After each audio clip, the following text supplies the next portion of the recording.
This project, really a journal of sorts, sought to investigate the stories we tell about the authoritarians of our past, maybe in hopes of understanding those in the present.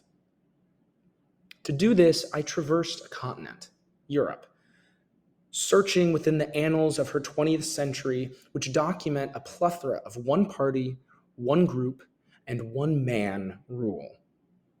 In Europe, the 20th century is full of complicated and malicious actors, many of whom are still praised in the name of nationalism. But how? And so, through the study of the national museums that often these men helped build or conceive, to really delve into whose story is told. Is it a nation reckoning with a complicated past? Or is it a whitewashing of grotesque events? Or worse even, a forgetfulness of those events altogether? This project intended to unravel how museums and monuments, which are integral to the creation of public history, aid in the processes of glorification, forgetfulness, and genuine education. It all began rather analytically. I had a journal and I took notes, and I sat down and I asked questions. Who wrote this? Who wrote that? What does this mean?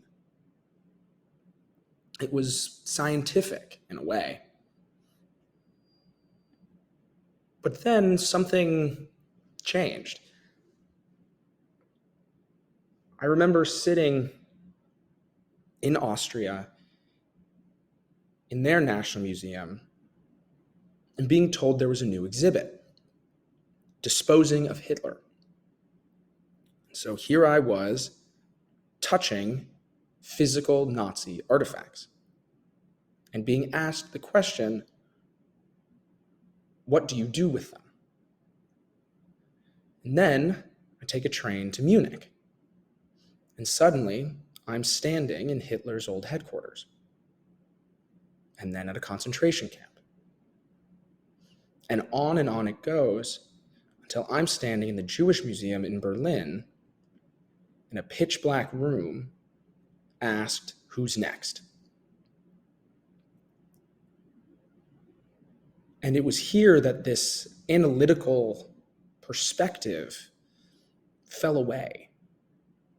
It was emotional. It hurt.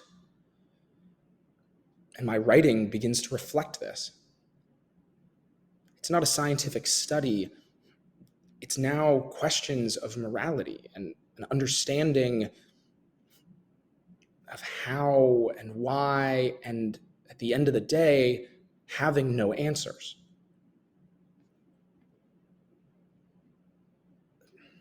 I really began to struggle, though, when I hiked up to the Valley of the Fallen outside of Madrid. And it wasn't just this idea that there was still this living, breathing memorial to one of these fascists. It was the fact that on my hike up, it smelled just like my hometown. The trees were the same. The creek was the same. I could be back home in the US.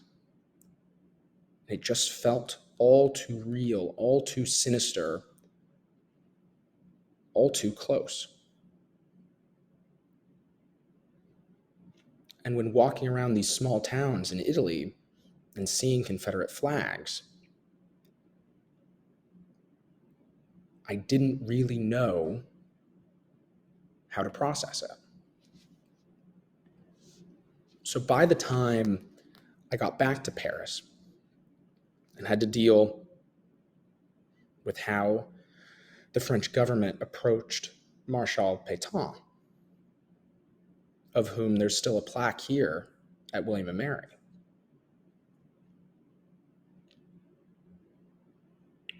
that's when I knew that this wasn't anything scientific. This is, quite frankly, the lives we still lead.